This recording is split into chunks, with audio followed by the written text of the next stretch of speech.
नमस्कार साथियों, मैं शिल्पी प्रकाश स्वागत करती हूँ आप सभी का अपने चैनल पंकज प्रकाश ऑफिशियल पे। साथियों, 2024 लोकसभा चुनाव बिल्कुल सर पर आ गए हैं और ऐसे में बीजेपी ने ऐलान कर दिया है कि वो 400 प्लस सीटें इस लोकसभा चुनाव में जीतने वाली है। वहीं पर अगर देखा जाए तो बीजेपी इंडिया गठबंधन के छोटे छोटे दलों को तोड़ने का काम कर रही है, चाहे वो जयंत चौधरी हो, चाहे वो बिहार में नीतीश कुमार हो। वहीं पर एक बहुत बड़ी खबर निकल कर आ रही है कि बहन कुमारी मायावती जी इंडिया गठबंधन में शामिल हो सकती हैं अगर कांग्रेस की तरफ से एक बार फिर से बातचीत चलाई जाए तो।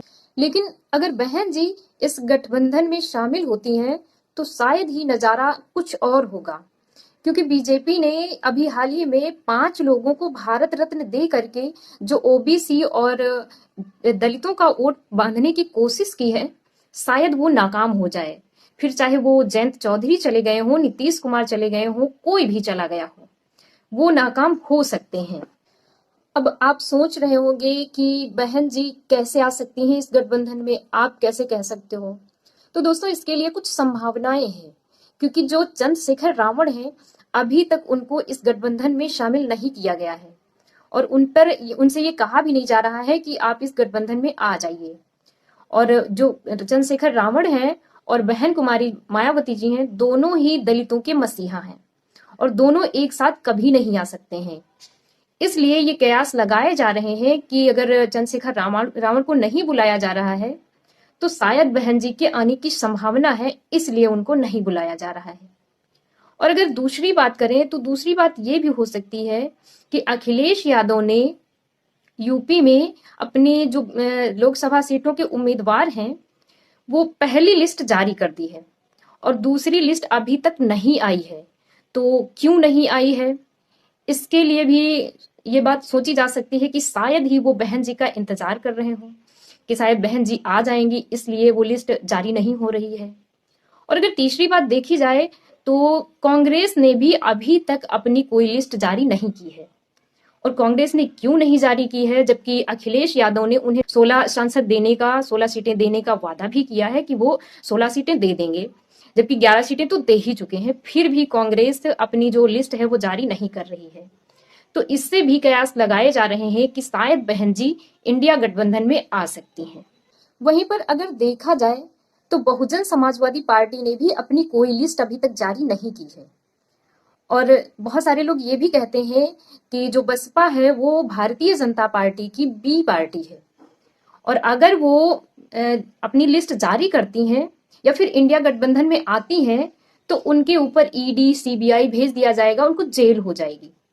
इसलिए वो डरती हैं और इसमें इंडिया गठबंधन में आने के लिए कुछ भी नहीं बोल रही हैं। लेकिन शायद ऐसा नहीं है, क्योंकि 2019 का जब चुनाव हुआ था तब भी गठबंधन हुआ था और तब भी बीजेपी थी और उसने कुछ नहीं किया था। तो शायद ये डर नहीं है, क्योंकि अब जब तब नहीं हुआ था तो क्या 2024 में क्या ही होगा। तो इसका डर बहन जी को नहीं है।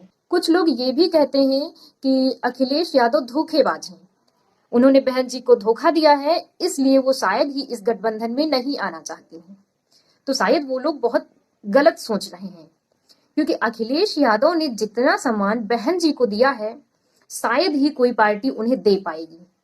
अखिलेश यादव की पत्नी डिंपल यादव की एक वीडियो बहुत वायरल हुई थी जब गठबंधन हुआ था, तो बहन जी के पैर छूते हुए डिंपल यादव की जो वीडियो थी वो वायरल हुई थी।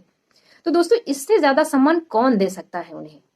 अखिलेश यादव के साथ जो लोग भी आए सभी को सम्मान उन्होंने दिया, चाहे वो जयंत चौधरी हो चाहे बहन जी हो।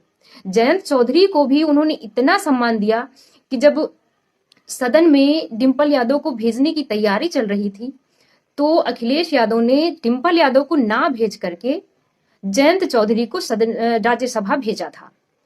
तो उन्होंने सम्मान दिया, लेकिन उनका सम्मान कौन रख पाया, कौन नहीं रख पाया, वो अलग बात है।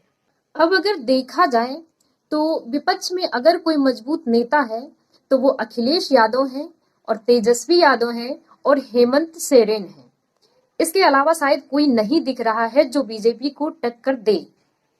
तो अगर बहन कुमारी मायावती जी इंडिया गठबंधन में आती हैं तो नजारा कुछ देखने वाला होगा।